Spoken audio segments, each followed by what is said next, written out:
कैसे हैं आप लोग। आशा करती हूँ बहुत अच्छे होंगे। तो इस त्योहारों के भाग दौड़ में मुझे बनाना पड़ रहा है ये वाले लड्डू, क्योंकि मेरा बेटा आया है और ड्राई फ्रूट्स के लड्डू बहुत ही हेल्दी होते हैं, बच्चों के लिए ज़रूर खिलाना चाहिए। सर्दी भी आ रही है तो मैंने ये खजूर ले लिया है, एक पूरा डिब्बा जो आता है, और ये एक कटोरी है कद्दू के बीज, और ये हमारे पोस्ता के दाना है, और ये हमारे जो है तो बादाम है एक कटोरी, किशमिश एक कटोरी है, और एक कटोरी में मैंने काजू रखा है, लेकिन काजू हमारा टोटल 250 ग्राम है। तो ये सारी चीज़ें आप अपने हिसाब से ले सकते हैं, कम या ज़्यादा भी कर सकते हैं। और ये मिक्स बीज हैं, इसमें हैं खरबूजे के बीज, तरबूज के बीज, कद्दू के बीज, अलसी के बीज, और चिया के बीज, और सूरजमुखी के बीज, बहुत सारी चीज़ें मिक्स हैं इसमें। तो मिक्स वाला पैकेट मिल गया था तो मैं वो भी ले आई हूँ। बहुत ज़्यादा हेल्दी लड्डू बनाना है। बेटा मेरा आया है दिवाली पे और जाएगा, वो मतलब उस तरह की चीज़ें नहीं खाता है जैसे कि मैदे वाली चीज़ें, तो उसके लिए कुछ हेल्दी तो बनाना ही है। पढ़ते बच्चों के लिए बहुत ज़रूरी होते हैं इस तरीके की चीज़ें, और सर्दियों में बहुत ज़्यादा ताकतवर होते हैं। तो यहाँ पे मैंने गोंद नहीं इस्तेमाल किया है, सिर्फ ड्राई फ्रूट्स के लड्डू बन रहे हैं। तो काजू, बादाम, किशमिश को मैंने कट कर लिया है इस तरीके से, थोड़ा सा हल्का सा बारीक। अगर पीसना हो तो आप पीस भी सकते हैं, लेकिन इस तरीके से मेरे बेटे को बहुत पसंद है। लड्डू देखने में बहुत अच्छे लगते हैं और टेस्टी भी लगते हैं। तो कढ़ाई में हमने डाल दिया 2 से 3 चम्मच घी, और इनको हल्का सा भूनेंगे। गैस का फ्लेम मीडियम रखेंगे, बिल्कुल भी मतलब लाल ना हो, जलने ना पाए। इनका मतलब टेस्ट भी बढ़ जाता है और लाइफ भी बढ़ जाती है। तो ये हमारी मतलब हल्का सा भुनना, कोई लाल वाल करने की ज़रूरत नहीं है। तो ये हमारे भुन चुके हैं, इनको हम निकालेंगे किसी बर्तन में जल्दी से, और उसके बाद हम भूनेंगे बाकी की चीज़ें। तो जल्दी से हमने इनको पलट लिया है थाली में, और ये देखिए बिल्कुल भी मैंने लाल नहीं किया है, बिल्कुल किशमिश भी नहीं फूली है, बस ऐसा ही हमने भूनना है।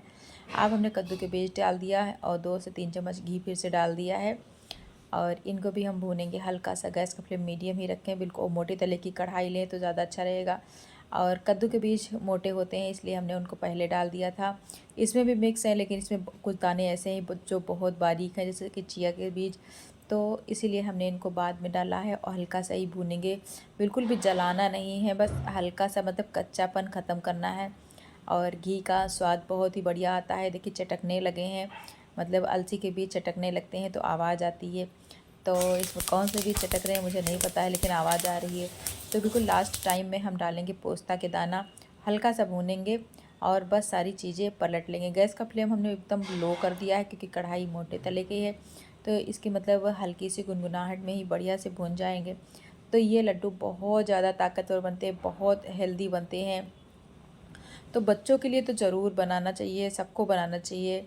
और ये देखिए सारी चीज़ें हमारी भून चुकी हैं, हमने निकाल लिया है, और इनको रखेंगे साइड में। और ये जो खजूर हैं इनके हमने बीज निकाल के अलग कर दिया था, और इनको हम डालेंगे मिक्सर जार में, और इनको ग्राइंड करेंगे। हल्का सा घुमाएंगे, ये हल्का सा पिस जाएगा। हाथ से भी मसलेंगे तो भी हो जाएगा, लेकिन इसमें डालेंगे तो एक बढ़िया सा गुड़ की तरह ये तैयार हो जाता है। तो ये इतने ज़्यादा हेल्दी हैं, इसमें मैं चीनी या मिश्री या गुड़ या किसी भी चीज़ का मिठास के लिए मैं इस्तेमाल नहीं करने वाली हूँ। देखिए ये हमारा खजूर 2 बैच में हमने पीस लिया है, हल्का सा दरदरा टाइप में। इससे ज़्यादा पीस भी नहीं पाएगा, क्योंकि ये एकदम बहुत चिपकता है हाथ में या मशीन में। 2 चम्मच यहाँ पे हम घी डालेंगे कढ़ाई में, 2 से 4 चम्मच हो गया मेरा घी, तो उससे कोई फ़र्क नहीं पड़ता। तो घी का स्वाद बहुत ही बढ़िया आता है इसमें।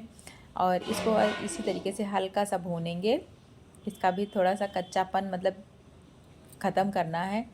और घी के स्वाद इसको मतलब घी के स्वाद के साथ इसे मिक्स करना है, तो बहुत ही बढ़िया इसमें टेस्ट आएगा। तो वो भुन गया, इसको भी हमने इसमें पलट दिया है और पंखे में लेके आई हूँ, क्योंकि ठंडा होगा तभी हम मिक्स कर पाएंगे, क्योंकि सारी चीज़ें गर्म हैं। पंखे में धीरे धीरे करके हम इसे मिक्स कर रहे हैं, काफ़ी ज़्यादा गर्म है। और दिवाली के मौसम है, और मैंने सत्तू के लड्डू भी अपने बेटे के लिए बनाए हैं इसी तरीके से देर रात में। और ये वाले लड्डू बना रही हूँ, अभी नमकीन भी बनाना है, तो उसे ये सारा नाश्ता मुझे देना है। तो ये देखिए हल्का सा ठंडा हुआ है। अब हम छोटे छोटे लड्डू बनाकर तैयार करेंगे नींबू जैसे, क्योंकि बहुत ज़्यादा बड़े लड्डू नहीं बनाएंगे। बहुत सारे लड्डू हमारे बनकर तैयार हो गए थे थाली भरकर, लेकिन किसी ने ना वीडियो बनाई और ना फ़ोटो इसका मतलब खींचा। तो आप लोग ये जो बड़ी सी थाली हमारी रखी पूरी भर के लड्डू तैयार हो गए। तो त्यौहार के बीच में इतने सारे काम के बीच में मैंने ये देर रात में ही लड्डू बनाए हैं, दोनों तरीके के सत्तू के और ये वाले अपने बेटे के लिए। अभी नमकीन भी बनाना है, तो रात में मैं काफ़ी ज़्यादा थक जाती हूँ, फिर ये लड्डू बनाने होते हैं। तो ये थोड़े से ही लड्डू मैंने प्लेट में रख के बाद में फ़ोटो खिंचवाया है। और थाली भरकर बने थे, लेकिन सारे डब्बों में हमने फिक्स कर दिया है। तो आप लोगों को वीडियो अच्छी लगे, वीडियो को लाइक